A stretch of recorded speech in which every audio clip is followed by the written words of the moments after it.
Thank you very much, Larry. I'm going to start in French, and then I'll switch back to English. Merci, Larry. Thank you, Larry. It is both a pleasure and a duty to be with you tonight in this pivotal moment that Canada and the world are going through.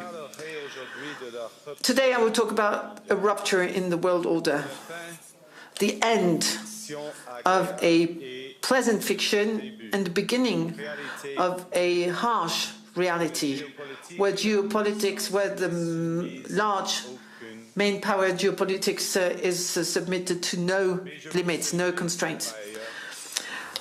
On the other hand, I would like to tell you that the other countries, especially intermediate powers like Canada, are not powerless.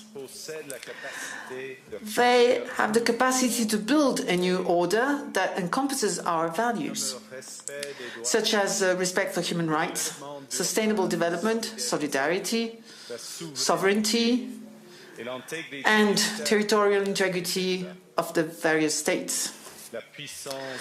The power of the less power starts with honesty.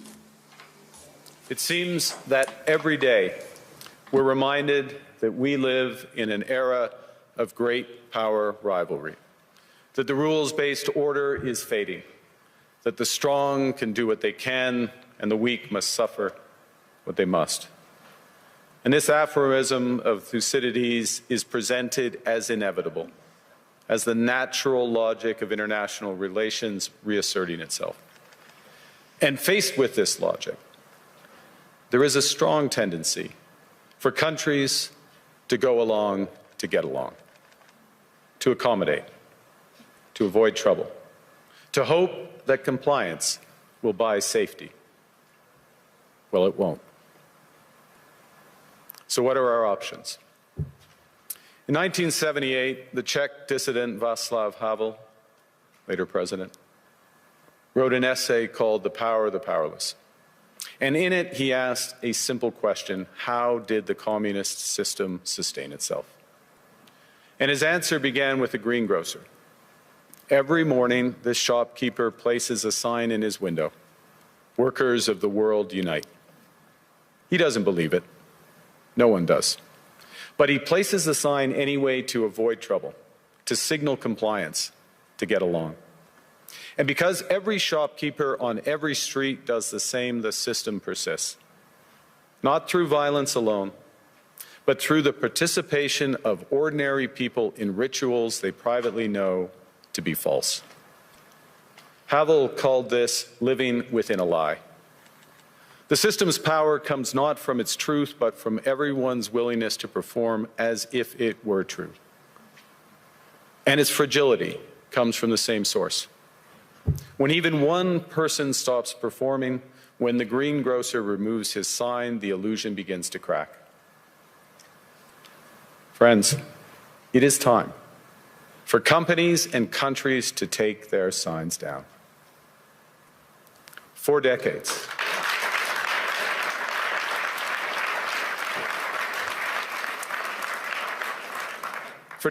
countries like Canada prospered under what we called the rules-based international order. We joined its institutions, we praised its principles, we benefited from its predictability. And because of that, we could pursue values-based foreign policies under its protection.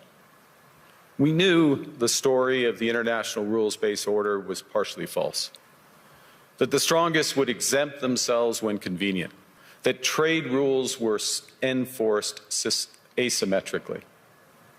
And we knew that international law applied with varying rigor depending on the identity of the accused or the victim. This fiction was useful, and American hegemony in particular helped provide public goods, open sea lanes, a stable financial system, collective security, and support for frameworks for resolving disputes. So we placed the sign in the window. We participated in the rituals, and we largely avoided calling out the gaps between rhetoric and reality. This bargain no longer works. Let me be direct. We are in the midst of a rupture, not a transition. Over the past 2 decades, a series of crises in finance, health, energy, and geopolitics have laid bare the risks of extreme global integration. But more recently, great powers have begun using economic integration as weapons. Tariffs as leverage, financial infrastructure as coercion, supply chains as vulnerabilities to be exploited. You cannot live within the lie of mutual benefit through integration when integration becomes the source of your subordination. The multilateral institutions on which the middle powers have relied, the WTO, the UN, the COP, the architecture, the very architecture of collective problem solving are under threat. And as a result, many countries are drawing the same conclusions, that they must develop greater strategic autonomy in energy, food, critical minerals, in finance and supply chains. And this impulse is understandable. A country that can't feed itself, fuel itself, or defend itself has few options. When the rules no longer protect you, you must protect yourself. But let's be clear-eyed about where this leads. A world of fortresses will be poorer, more fragile, and less sustainable. And there's another truth. If great powers abandon even the pretense of rules and values for the unhindered pursuit of their power and interests, the gains from transactionalism will become harder to replicate. Hegemons cannot continually monetize their relationships. Allies will diversify to hedge against uncertainty. They'll buy insurance, increase options in order to rebuild sovereignty. Sovereignty that was once grounded in rules but will increasingly be anchored in the ability to withstand pressure. This room knows this is classic risk management. Risk management comes at a price. But that cost of strategic autonomy, of sovereignty, can also be shared. Collective investments in resilience are cheaper than everyone building their own fortresses. Shared standards reduce fragmentations. Complementarities are positive sum. And the question for middle powers like Canada is not whether to adapt to the new reality. We must. The question is whether we adapt by simply building higher walls or whether we can do something more ambitious. Now, Canada was amongst the first to hear the wake-up call, leading us to fundamentally shift our strategic posture. Canadians know that our old, comfortable assumptions that our geography and alliance memberships automatically conferred prosperity and security, that assumption is no longer valid. And our new approach rests on what Alexander Stubb, the President of Finland, has termed value-based realism. Or to put another way, we aim to be both principled and pragmatic. Principled in our commitment to fundamental values, sovereignty, territorial integrity, the prohibition of the use of force except when consistent with the UN Charter, and respect for human rights. And pragmatic in recognizing that progress is often incremental, that interests diverge, that not every partner will share all of our values. So we're engaging broadly, strategically, with open eyes. We actively take on the world as it is, not wait around for a world we wish to be. We are calibrating our relationships so their depth reflects our values. And we're prioritizing broad engagement to maximize our influence. Given the fluidity of the world at the moment, the risks that this poses and the stakes for what comes next. And we are no longer just relying on the strength of our values, but also the value of our strength. We are building that strength at home. Since my government took office, we have cut taxes on incomes, on capital gains and business investment.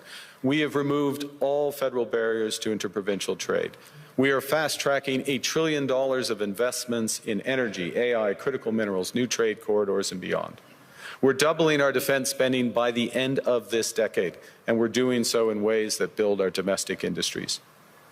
And we are rapidly diversifying abroad. We've agreed a comprehensive strategic partnership with the EU, including joining SAFE, the European Defence Procurement Arrangements. we have signed 12 other trade and security deals on 4 continents in 6 months. The past few days, we've concluded new strategic partnerships with China and Qatar. We're negotiating free trade pacts with India, ASEAN, Thailand, Philippines, and Mercosur. We're doing something else. To help solve global problems, we're pursuing variable geometry. In other words, different coalitions for different issues based on common values and interests.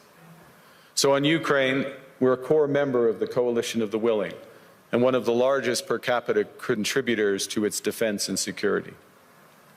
On Arctic sovereignty, we stand firmly with Greenland and Denmark and fully support their unique right to determine Greenland's future.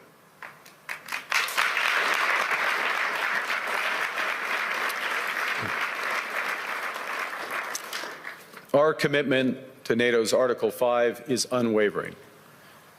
So we're working with our NATO allies, including the Nordic-Baltic Gate, to further secure the alliance's northern and western flanks, including through Canada's unprecedented investments in over-the-horizon radar, in submarines, in aircraft, and boots on the ground, boots on the ice.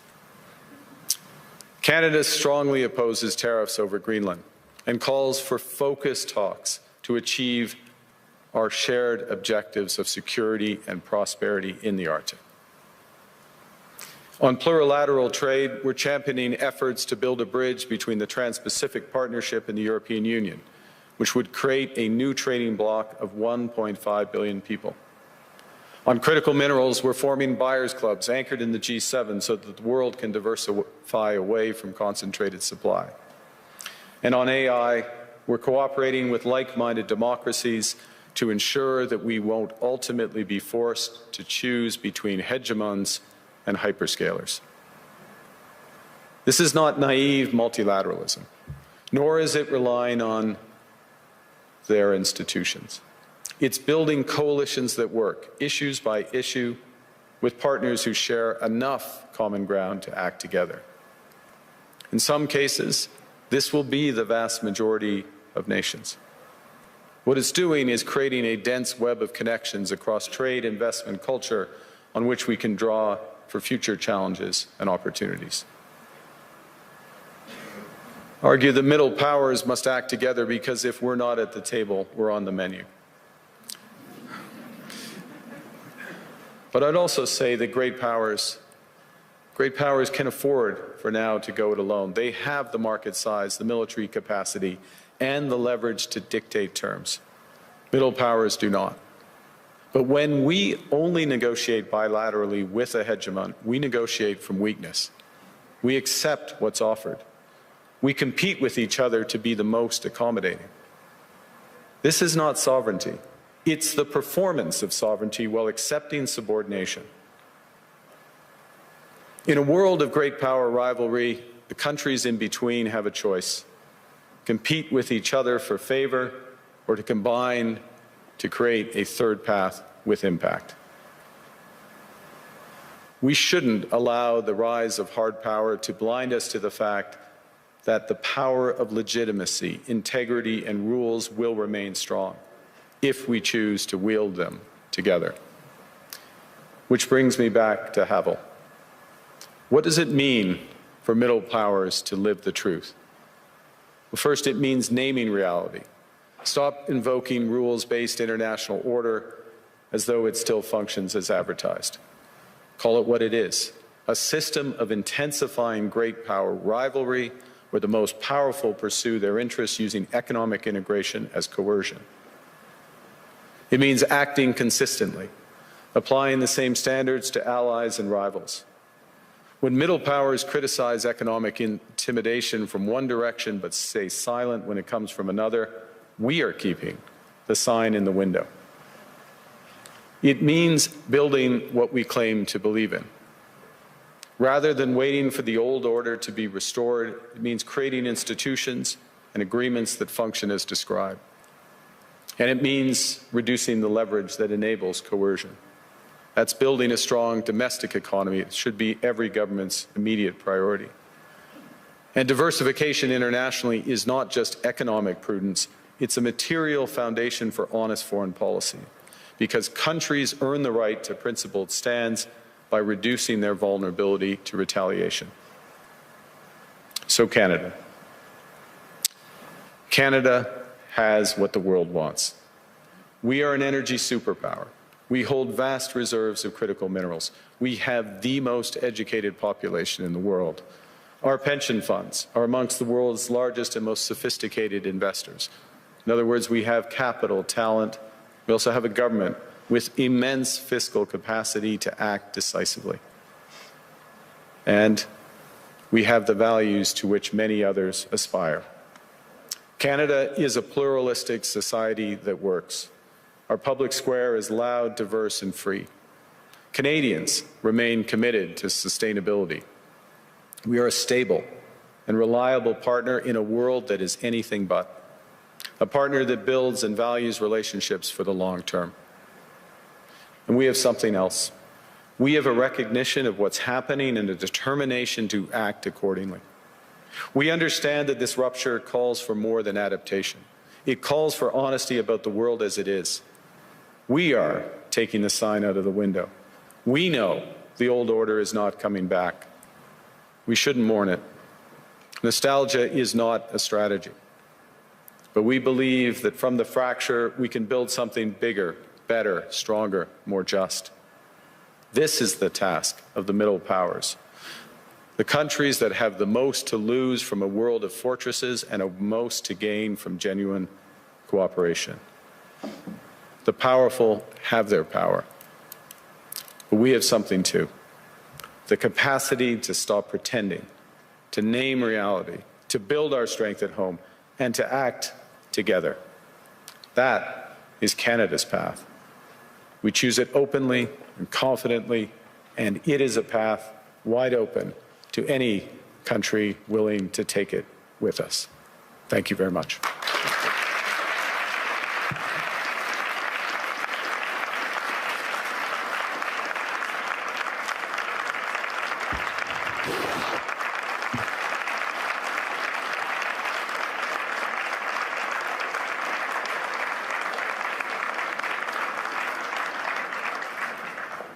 Well, thank you, Prime Minister. I don't think I've seen many standing ovations at Davos, so that was interesting.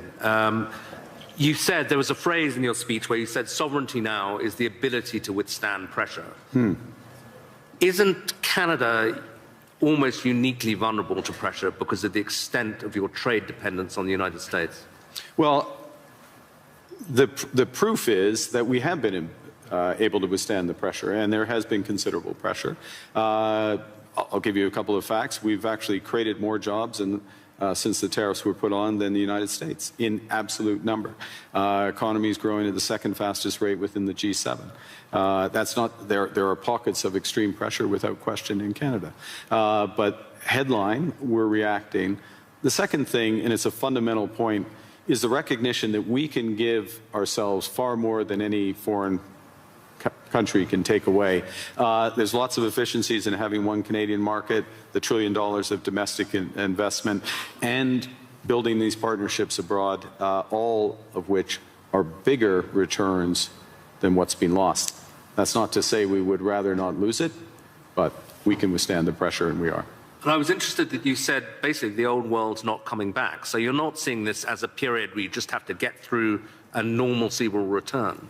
I think that is our view, and we regret it, but we're not going to sit around and mourn it. We're acting, and we're acting in a way both that's in our interests, but we believe in a way with others that's building imperfectly in steps a new system. I'll give you one example on handback, which is we are members of trade agreements that comprise already 1.4 billion people around the world. So we have the most extensive network. We are trying with others to bring some of those networks together. The most prominent example is the Trans-Pacific Partnership in the EU, acting as a bridge. It's not a direct benefit for Canada, but it is a benefit for Canada that these groups come together. And Ngozi is here, consistent with the WTO rules, both of which are. And in that way, we're building back out amongst willing partners. And you talked about the need not to put the sign in the window anymore, to pretend that things are still the same. Do you think, to put it directly, that the NATO alliance is still doing that, still pretending it's the old transatlantic partnership, when it's really kind of going?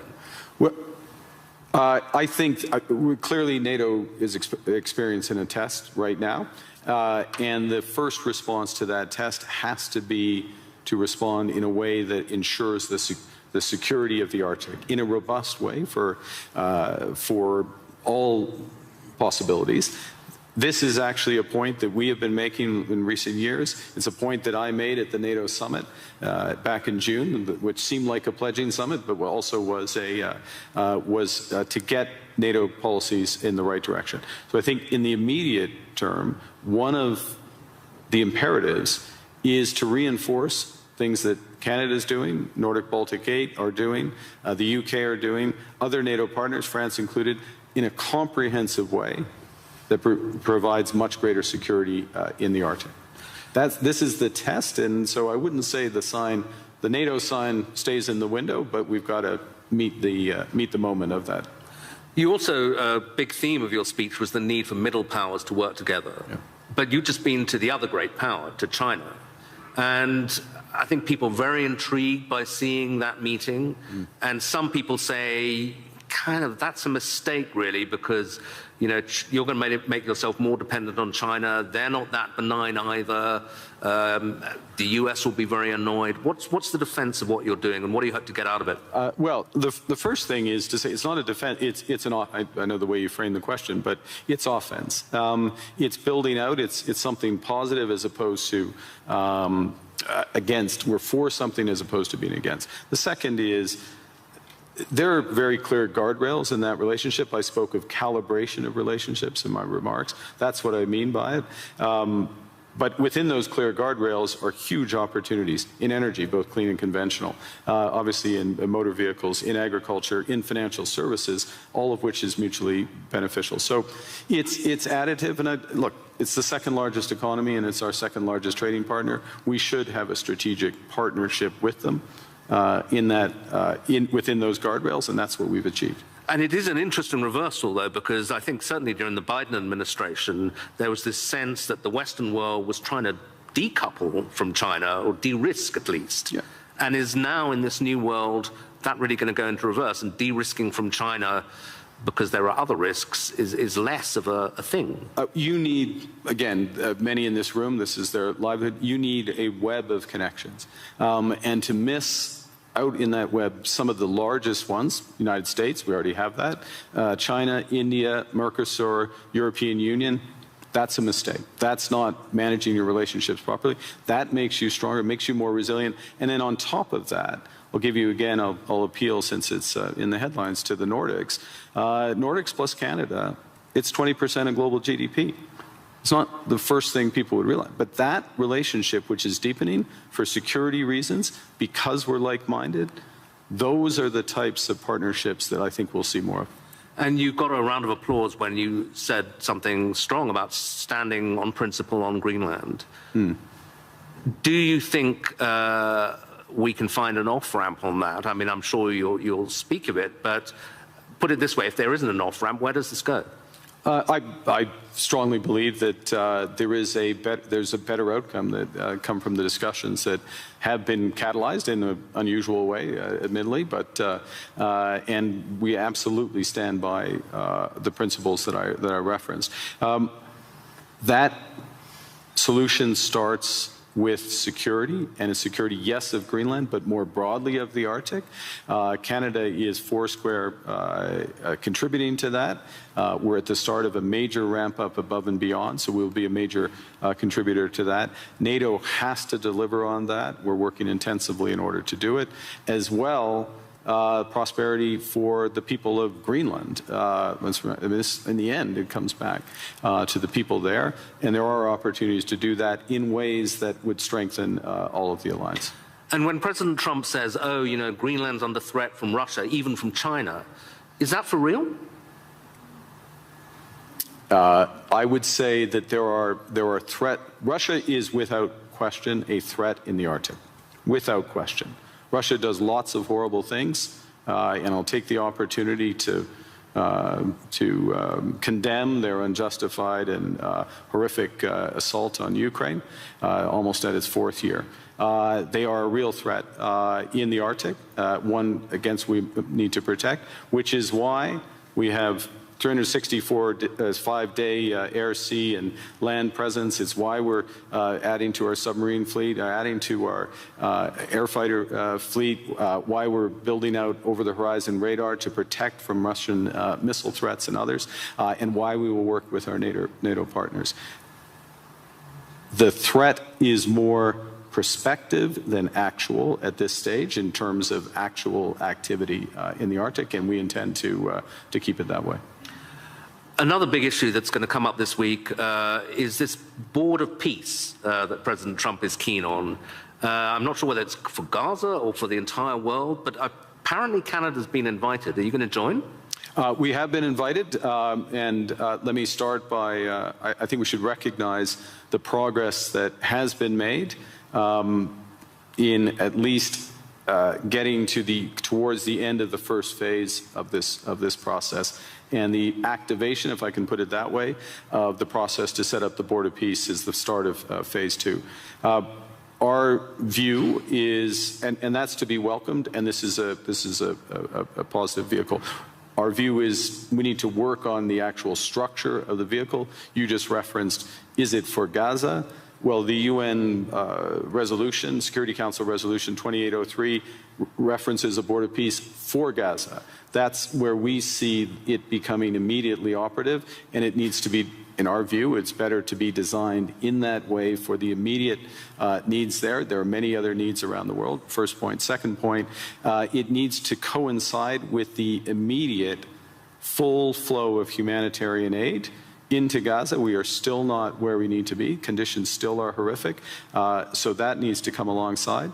We think there's aspects of the governance and the decision-making process that could be improved, but we will work with others, obviously work with the United States, because we will do anything that we can to improve the situation, the horrific situation there, and to move onto a path to a true two-state solution. There's a suggestion you can get permanent membership of the Board of Peace by ponying up $1 billion. You going to write a check for that?